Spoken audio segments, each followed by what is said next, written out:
it's astute for NATO as a whole to be prepared for such a change in the alliance in the United States, because no one's really sure what Donald Trump is going to do with regard to the alliance, especially with regard to Ukraine and Russia. The RNC just released their platform this week, and nowhere did it mention either Ukraine or Russia. And that was very striking to me as a foreign policy reporter. This becomes a big week for Biden, doesn't it? This feels like a big testing week for Joe Biden. Certainly. I mean, the past 10 days have not been kind to Biden. Ever since the debate happened with he and Donald Trump, people in America have been really questioning whether they can believe what they've seen and heard from the White House over the past several years.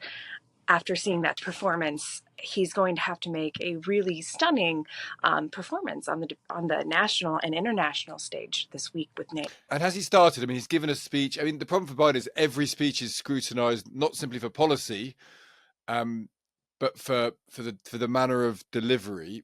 He's started already. What do you make of his performance so far? Yeah, I mean, just like any politician, right? It's this heightened scrutiny, but even especially more now with Biden given the context. Today, I think everyone sighed a sigh of relief. Everyone was most Americans, be it Republicans or Democrats, were watching to see whether or not Biden would show up or would kind of make the same stumbling, rambling mistakes that he's made before.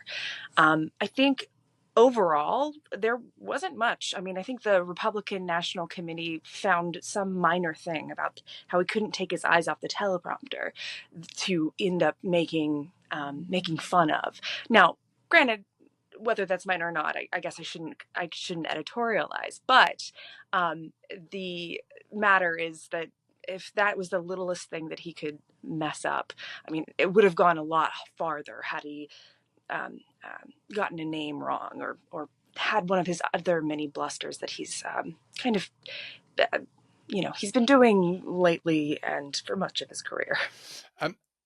Is there a ghost of Trump when NATO is discussed? Because it strikes me that Trump's remarks on NATO, Trump's criticism of NATO, his urging of other countries to spend more money, have actually, over the course of the last year, gone down very well. People kind of seem to recognize that when Trump said NATO countries don't pull their weight, he was right. And I wonder whether the ghost of Trump is slightly, whenever we talk about NATO and America, Trump may be the next president, but he feels to be a player in this discussion. Trump is absolutely at the table, even though not physically here. He is ever present in these conversations. I think what I found interesting was at a pre-NATO event on Monday I attended. There were many of the European leaders, specifically from Eastern Europe, who were expressing kind of a sense of resolve that, yeah, well, Donald Trump is going to be the United States next president. What do we do about it? How do we handle it? Almost allowing it to be a foregone conclusion. Of course it's not. I mean, we still have 4 very long months to go before our election here. But I think it's astute for NATO as a whole to be prepared for such a change in the alliance in the United States, because no one's really sure what Donald Trump is going to do with regard to the alliance, especially with regard to Ukraine and Russia. The RNC just released their platform this week, and nowhere did it mention either Ukraine or Russia. And that was very striking to me as a foreign policy reporter. And I guess the question is, how much does foreign policy play in an election like this? This is going to be an election based on personality and the economy, presumably. Is there not? Does foreign policy come rather a long way down the line in this type of election? Yeah, unfortunately, it does. Unfortunately, on my behalf and my expertise, because that's what I think the United States as a leader in the world, the world's eyes are looking at us, but internally, Americans don't think about that. They think mainly about, and rightfully so, their pocketbooks and how they're going to put food on the table and gas prices and the everyday consumer issues that are affecting the nation. They haven't been happy with what they've seen under the Biden administration, though Biden has had good economic numbers of late.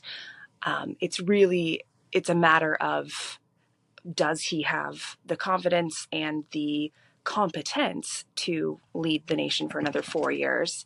Is he going to survive the next 4 years? And what could possibly come in his place?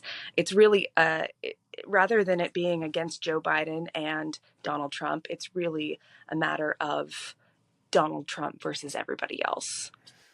That's a great way of putting it. Well, we'll keep our eyes on things. Caitlin, thank you so much for joining us as ever. Really interesting stuff. Thank you.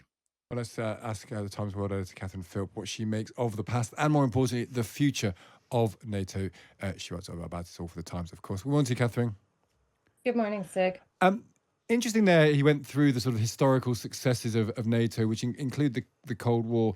Is there a slight feeling, though, I mean, Ukraine's not a member, but the existence of NATO and support of NATO countries for Ukraine did not stop the invasion of Crimea in 2014, and it did not stop the wider invasion of Ukraine. The question of what NATO now does to stop Russian aggression presumably is still a live one.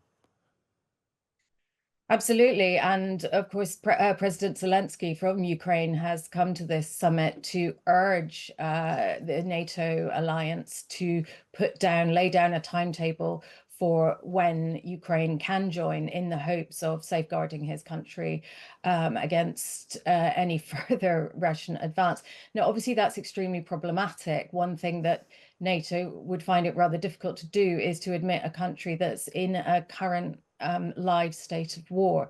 The wrangling will go on over the next 2 days, but what the leaders are expected to say is that Ukraine is on an irreversible path to NATO membership. So that may be the best that they can do at this juncture. Has NATO been weakened by the post-Cold War peace dividend, in the sense that we've all stopped spending as much money on defence since there was the end of the Cold War? We now hear from our armed forces that we can't really fight a war even if we wanted to. Donald Trump, quite rightly in the minds of many, has gone on to say there's so many countries in NATO who don't pull their weight. That seems to be a legitimate question. What does it take to be a member of NATO? How much weight should you be able to pull? Well, it's an alliance. And I mean, I think it's worth saying that long before Russia invaded Ukraine, defense chiefs in Britain were acknowledging that Britain would not fight a war alone. I don't think that we've thought that for a very long time. Yeah. There's no Falklands repeat scenario. So although everyone needs to step up, I think we do get a little obsessed with what Britain is doing. And what Britain does is important if Britain wants to send messages to other members to try and get them to step up. What we spend ourselves is really relevant in terms of what NATO spends as a whole. Now, this is the first time that NATO as a whole has reached 2% overall. That is because 2% of GDP spending overall. That is perhaps something to do with the fact that Donald Trump put the frighteners under everyone. Yeah. When he was in office, but also to do, I think, possibly more importantly, was the reality of the Russian invasion of the Ukraine, and that made people step up. But 23 NATO countries are themselves now over 2%, which has brought the alliance as a whole up to that amount. I think the other key thing that we're looking at in Washington is the fact that obviously the US has always played an outside role in NATO, and one hopes it will continue to. But there are nonetheless concerns about what's going to happen in November. If Trump were re-elected, I think it's fair to say that he's somewhat unpredictable on what he might do with NATO. During his recent debate with Biden, I think minds were so focused on Biden's disastrous performance, people didn't perhaps pick up enough that Trump repeated his threat not to defend countries who didn't pay up, didn't make the 2%. So what we're also going to see the alliance do is try and sort of Trump-proof their support for Ukraine by moving it under a NATO command from the Pentagon and pledging $40 billion in advance, so that in the hope that that money will be locked down whatever happens in November. Because Trump said, and you're right, he's so unpredictable, he says lots of things and doesn't necessarily act on them, but he wants there to be peace. He wants there to be, he thinks he could broker peace. He thinks something could happen between Russia and Ukraine. That very much would not be NATO policy. If NATO wants to have an irreversible path to Ukraine being a member, that means the war has to end first and then Ukraine becomes a member. That's unlikely to happen if there's a sort of compelled peace with Russia at some stage, because that'd be a very fragile peace, which could cause problems down the line. It feels like you might have Trump and NATO on opposing tracks at some point. That's the fear, I guess. Well, it wouldn't be the first time, would it? But yeah, I think that that's the fear. Not only might there be an imposed peace on Ukraine, but Russia is almost 100% likely to demand that Ukraine be barred from joining NATO as a condition of that forced peace. And I mean, you know, the Trump team are already looking at what territories they might wish Kyiv to compel Kyiv to give up in the search for peace. There's another way of looking at this, though. We know that Trump sees himself as a deal maker and would love to be responsible for brokering peace. There's also some more optimistic minds perhaps have raised the idea that he doesn't like to be a loser. And so that he possibly wouldn't want to endorse a deal that would make him look like a loser. But then don't forget that it was actually Trump who sealed the deal with the Taliban, although the disastrous withdrawal from Afghanistan happened on Biden's watch and was undertaken there. It was Trump who signed that deal, and he didn't seem to think that that was a loss for America to strike a deal with an enemy of 2 decades. Does Viktor Orban play any role in all of this? Because there are parts of NATO, parts of Europe that are softening towards Russia.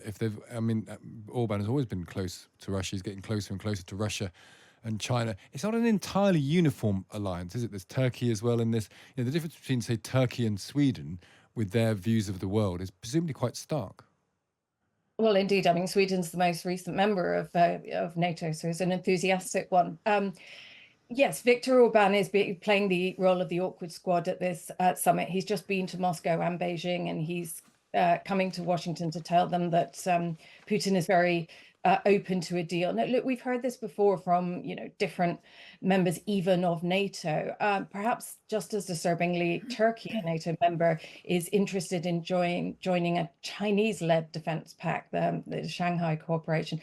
And none of these are great signals, nor is the fact that, events in Europe are a little volatile right now. We've got a situation in France where obviously the result of the last election split the vote right across the political spectrum, and there are pro-Kremlin sympathies both on the extreme right in France and on the extreme left.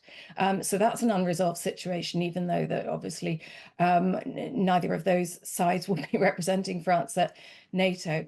Olaf Scholz of Germany, his polling is sort of, in the depths. So things are, even in sort of mainstream Europe, the outlook is not looking as certain as it did maybe even a year ago. Yeah, and they'll have to navigate over the course. I'm sure Keir Starmer will have a bit of swagger when he comes into this meeting, because he'll be the one with a stonking majority behind him. Catherine, great to speak to you. Thank you for joining us.